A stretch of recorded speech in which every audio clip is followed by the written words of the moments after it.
بھارتی وزیراعظم نریندر مودی نے اسرائیلی ہم منصب نیتن یاہو سے ٹیلی فونک گفتگو میں لبنان پر حالیہ کارروائیوں پر مبارکباد پیش کرتے ہوئے کہا کہ ہماری دنیا میں دہشت گردی کی کوئی جگہ نہیں۔ پہلی بات یہ ہے کہ دنیا میں واحد ملک ہے جس سے اسرائیل کو زبردست تھریٹ ہے، اور دوسرا ہے ہندوستان، جس کو پاکستان جو ہے ان کے لیے ایک آنکھ نہیں بھاتا۔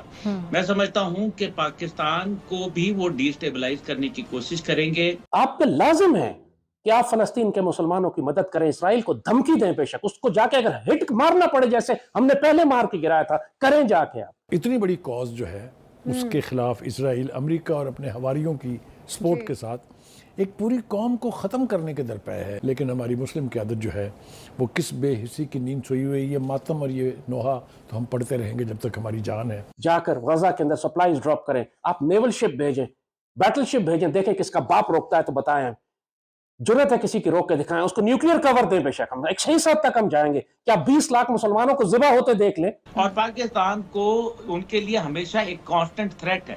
انڈیا اور اسرائیل کا جو گٹھ جوڑ ہے، جس کو امریکہ کی آشیرواد حاصل ہے، یہ خطرناک کمبینیشن ہے۔ ایک زید حامد صاحب ہوا کرتے تھے، اسٹیبلشمنٹ کے بہت قریب تھے، ان کو ہم نے ساری زندگی ان سے سنا کہ اسرائیل میں یہ ہو جائے گا، پاکستانی یہ کریں گے، پاکستانی فوج یہ کرنے والی ہے اسرائیل کے خلاف، اور اسرائیل کے خلاف ایک جہاد کا وقت آنے والا ہے۔ وہ اب کہیں دکھائی نہیں دیتے، کوئی بات ہی نہیں کرتے۔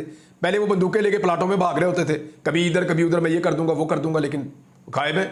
نمسکار دوستو، جے ہند۔ تو دوستو، جیسا کہ آپ کو پتا ہے کہ ہمارے پرائم منسٹر مودی جی نے کل اسرائیل کے پرائم منسٹر نیتن یاہو سے بات کری اور بولا ہے کہ جو ٹیررزم ہے اس کی پوری دنیا میں کوئی جگہ نہیں ہے۔ اب اس پہ دیکھو پاکستان میں چلنے لگا ہے پروپیگنڈا، پاکستانی بات کر رہے ہیں کہ پی ایم مودی نے مبارکباد دی ہے نیتن یاہو کو، جبکہ ایسا کچھ نہیں ہے۔ انہوں نے سمپل سا یہی بولا تھا کہ ٹیررزم کے لیے کوئی جگہ نہیں ہے اس دنیا میں، اور جتنے بھی مطلب اسرائیلی لوگوں کو اغوا کیا ہوا ہے حماس کے لوگوں نے، ان کے لیے بات کری ہے، اور اس میں یہاں پہ کوئی سپورٹ والی بات نہیں کی تھی۔ باقی چلتے ہیں اس ویڈیو کی طرف۔ جو لال ٹوپی ہے وہ تو بالکل چھپا ہوا ہے بھائی بل کے اندر، صرف بل کے اندر سے ہی یہ مطلب سارے کے سارے پاکستانی ہیں یار، بل کے اندر سے ہی بھونک سکتے ہیں یہ بھکمنگے، باقی ان کے بس کی تو بات ہے نہیں کچھ کریں یہ۔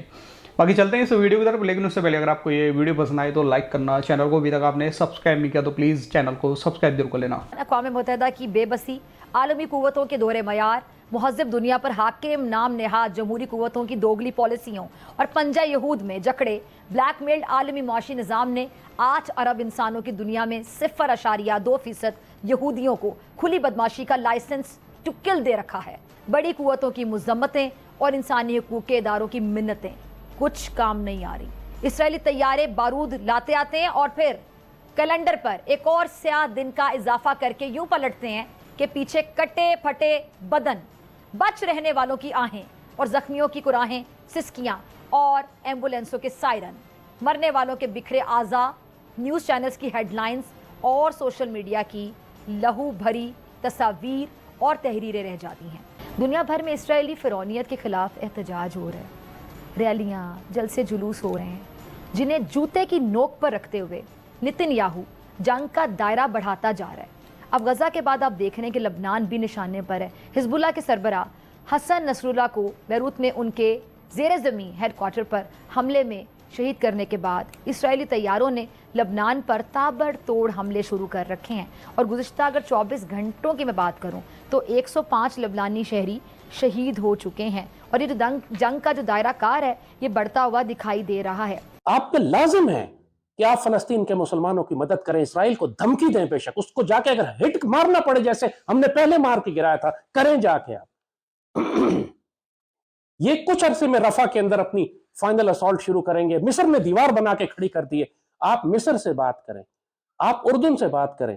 اردن چند ایک جہاز ایئر ڈراپ کیے ہیں انہوں نے نارتھ غزہ میں سپلائیز کے، پراپرلی اگر ہم بات کریں تو سینکڑوں جہاز، ہمیں پورا ایئر برج بنانے کی ضرورت ہے کہ جو ہم جا کر غزہ کے اندر سپلائیز ڈراپ کریں۔ آپ نیول شپ بھیجیں، بیٹل شپ بھیجیں، دیکھیں کس کا باپ روکتا ہے تو بتائیں، جرت ہے کسی کی روک کے دکھائیں، اس کو نیوکلیئر کور دیں، بے شک ہم ایک صحیح حد تک ہم جائیں گے۔ کیا 20 لاکھ مسلمانوں کو ذبح ہوتے دیکھ لیں اور ہم اسرائیل کو دھمکی بھی نہ دیں؟ اس وقت کوئی ملک اسرائیل کو دھمکی نہیں دے رہا، اور وہ صرف پاکستان سے خوف زدہ ہے۔ فلسطینی دنیا میں کسی ملک کی جانب نہیں دیکھ رہے، پاکستان کی جانب دیکھ رہے ہیں۔ فلسطینیوں نے یہ تک کہا تھا کہ ہانیہ کا بیان تھا کہ اگر پاکستان صرف ایک دھمکی دے دے تو اسرائیل جنگ روک دے گا، اور اسرائیل تو ہمارے خلاف ویسے ہی حالت جنگ میں ہے۔ انڈیا کی